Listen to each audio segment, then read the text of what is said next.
Hello mre Zimbabwe, salibonani. Welcome to Zim Reality ITV. Star rangu rekubereka DJ Spark Zimbabwe. Ndiri panapa mzora nhasi tikupemberera Easter kumuka kwa Jesu Kristu, but ndadecide kuti ndiende ku Victorious Family Ministry kunoiko kuna kwa prophet kuda kwashe Jose kune vanhu ndichatara nawo wandikutaura nawo nekudo kwematambudziko akasiyana mukati muupenyu, asi vaine matestimony avo nekubatsirwa kwakaitwa naMwari.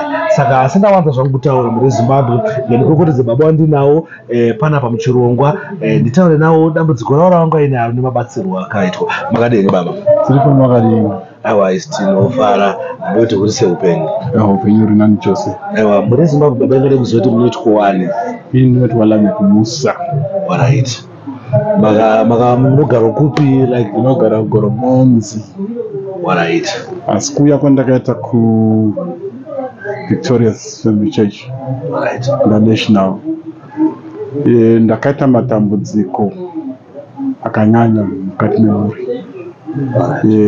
Pamwe takasvika ndikuti mwana mudiki takarara aigona kungomuka pakati peusiku kuti ndikurumwa nenyoka.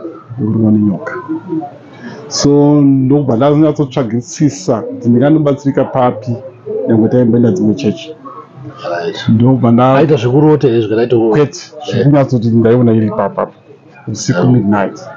Ko zvaichichaitika pagumbo rake panguva rumwe paya kuzocheka ndakatozoudzwa naprofeti kuno kudai manyizocheka kuti zviri kufamba sei, but pavakakunondambatsira zvakazvaita sei zvapera.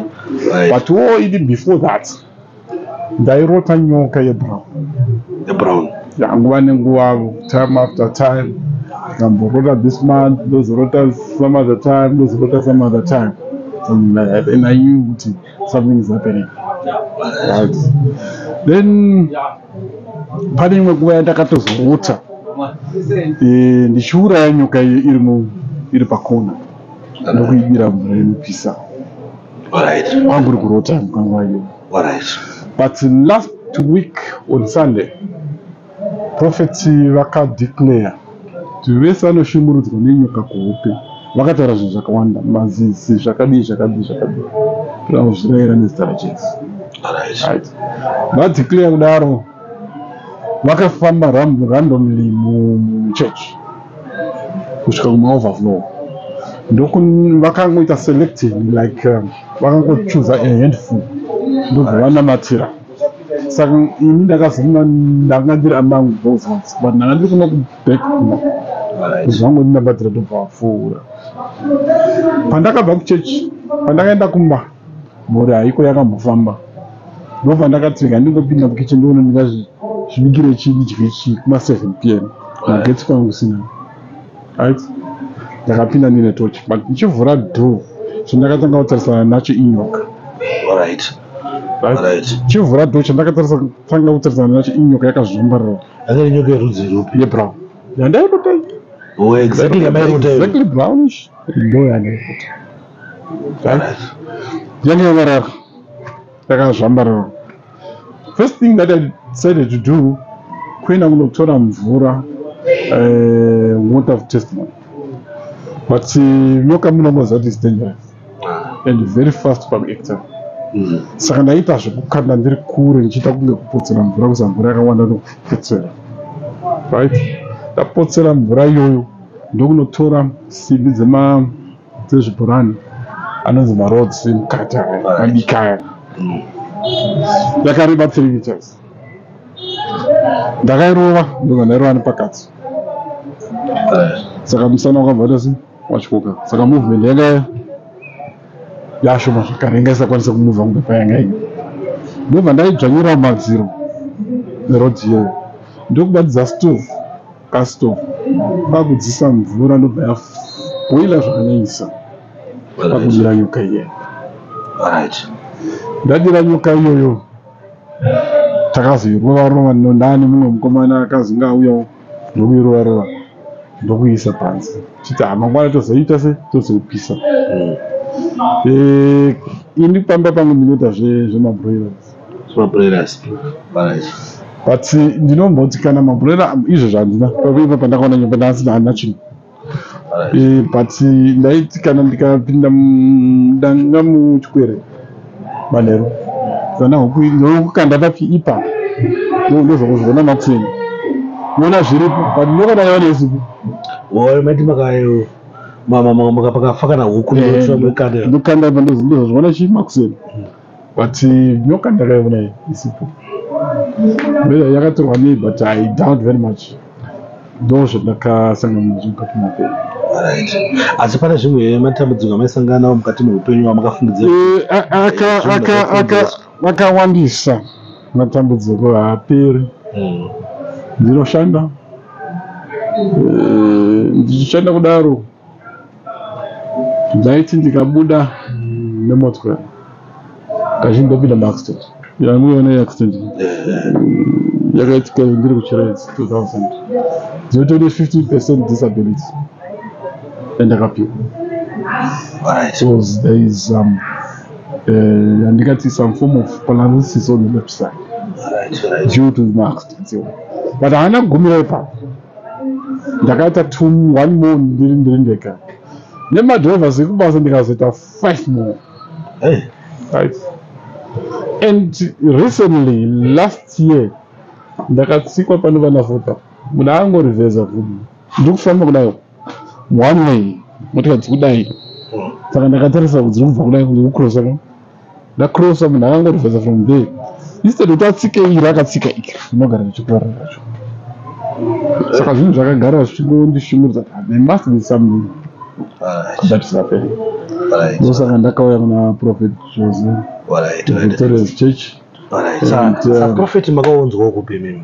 Inini ndinoenda nguva nenguva ndinoenda panet ndinoenda kuna Facebook and so there's somebody akangoisawo papublic and issue yake for assistance.